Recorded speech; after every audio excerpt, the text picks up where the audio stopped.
ये कहानी मित्सुहा मियामित्जू से शुरू होती है। एक हाई स्कूल की लड़की जो जापान के ग्रामीण शहर इतोमोरी में रहती है। एक सुबह वो सोकर उठती है और उसे लगता है कि उसने कोई सपना देखा है, पर उसे कुछ याद नहीं आता। मित्सुहा अपने गांव की पुरानी और उबाऊ जिंदगी से तंग आ चुकी है। उसके पिता मेयर बनना चाहते हैं और उसकी नानी मंदिर की पुजारिन हैं। एक दिन टीवी पर खबर आती है कि जल्द ही उनके शहर के ऊपर से धूमकेतु गुजरेगा, जो 12 साल में एक बार दिखता है। स्कूल में मित्सुहा की नोटबुक पर लिखा मिलता है, तुम कौन हो?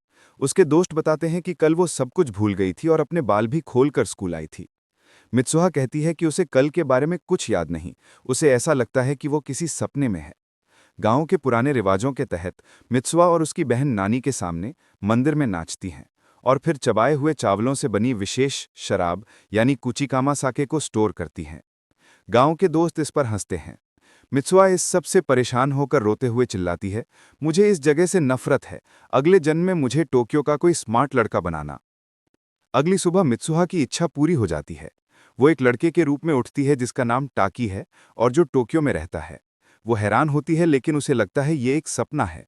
वो स्कूल जाती है, टाकी के दोस्तों से मिलती है और शहर की जिंदगी का मजा लेती है।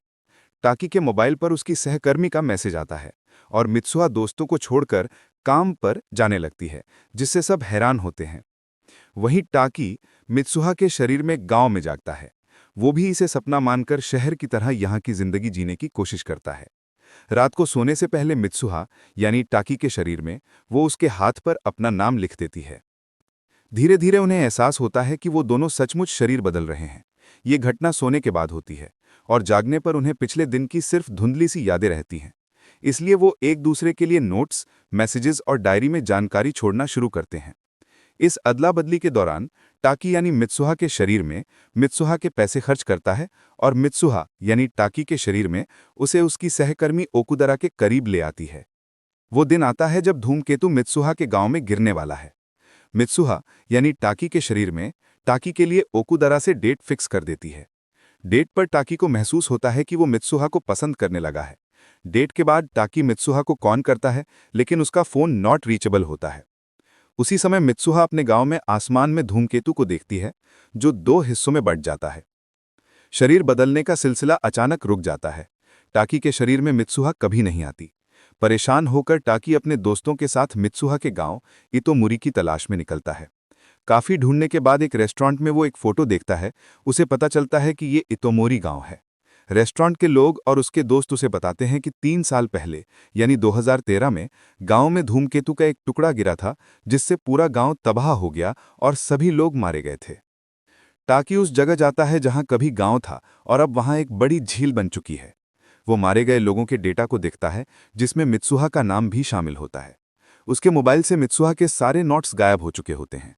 टाकी को विश्वास हो जाता है कि ये सब एक सपना था। अतीत में वापसी और पुनर्मिलन। टोक्यो में टाकी की क्रश ओकुदरा आती है और देखती है कि टाकी के हाथ पर धागों से बना एक रिबन बंधा है। टाकी बताता है कि यह उसे 2013 में एक लड़की ने दिया था, जिसे वो लकी चार्म मानता है। टाकी अब उस मंदिर में जाता है जहां मित्सुहा ने चावलों का पेय यानी कुचिकामा साके रखा था। ये पेय पीते ही टाकी के दिमाग में मित्सुहा की सारी यादें आ जाती हैं। वो 2016 में है और मित्सुहा 2013 में थी। वे दोनों अलग अलग समय में शरीर बदल रहे थे। मित्सुहा धूमकेतु गिरने वाले दिन उससे मिलने टोक्यो आई थी। टाकी, जो उस समय मित्सुहा को नहीं जानता था, उसने उसे नहीं पहचाना। जाने से पहले मित्सुहा ने अपने बालों का बना धागा उसे दिया था, जो आज भी उसके हाथ पर बंधा है। मित्सुहा धूमकेतु को दो टुकड़ों में बंटते हुए देखती है और एक टुकड़ा उसके गांव पर गिरता है, जिससे वो मर जाती है। पेय पीते हुए टाकी इच्छा करता है कि वो सबको बचा सके। अगले ही पल उसकी आंख खुलती है और वो 2013 में मित्सुहा के शरीर में होता है। ये वही दिन है जब धूमकेतु गिरने वाला है। टाकी यानी मित्सुहा के शरीर में अपनी नानी को बताता है कि धूमकेतु गिरने वाला है। वो गांव वालों को बचाने के लिए भागता है। उसे एहसास होता है कि मित्सुहा यानी टाकी के शरीर में भी आसपास होगी। टाकी यानी मित्सुहा के शरीर में और मित्सुहा यानी टाकी के शरीर में उस पहाड़ पर पहुंचते हैं जहां मंदिर है। वे अलग अलग समय में होने के कारण एक दूसरे को देख नहीं सकते, पर उनकी आवाज सुनाई देती है। तभी सूरज ढल जाता है। ये कटावारे दो की यानी शाम का वक्त होता है। इस क्षण में वे दोनों अलग अलग समय में होने के बावजूद पहली बार एक दूसरे के सामने अपनी अपनी असली बॉडी में आ जाते हैं। टाकी मित्सुआ को वो धागा वापस करता है। वे तय करते हैं कि वो एक दूसरे को भूल न जाएं, इसलिए हाथ पर नाम लिखेंगे। टाकी मित्सुहा के हाथ पर अपना नाम लिखता है, लेकिन इससे पहले कि मित्सुहा टाकी के हाथ पर लिख पाती, वो समय खत्म हो जाता है और मित्सुहा गायब होकर अपने समय 2013 में चली जाती है। अंत। मित्सुहा अपने हाथ पर देखती है, जहां टाकी का नाम नहीं बल्कि लिखा होता है, आई लव यू। इस एहसास के साथ मित्सुहा अपने दोस्तों की मदद से गांव के मेयर यानी अपने पिता को मनाती है और गांव के सभी लोगों को सुरक्षित स्थान पर ले जाने में सफल होती है। धूमकेतु गांव पर गिरता है, पर सभी लोग बच जाते हैं। समय बीतता है। टाकी सब कुछ भूल चुका है। उसे कुछ याद नहीं, पर एक अधूरेपन का एहसास रहता है।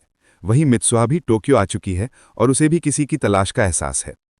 एक दिन वे दोनों अलग अलग ट्रेनों में होते हैं। जब उनकी ट्रेनें एक दूसरे के सामने से गुजरती हैं तो वे एक दूसरे को देखते हैं और उन्हें तुरंत एहसास हो जाता है कि यही वो व्यक्ति है जिसकी उन्हें तलाश है। वो दोनों स्टेशनों पर उतरकर भागते हैं और एक सीढ़ी पर आमने सामने आते हैं। टाकी रुककर पूछता है, क्या हम पहले भी मिल चुके हैं? मित्सुहा की आंखों में आंसू आ जाते हैं। वो कहती है, हाँ शायद। और इसके बाद वे एक दूसरे से पूछते हैं, तुम्हारा नाम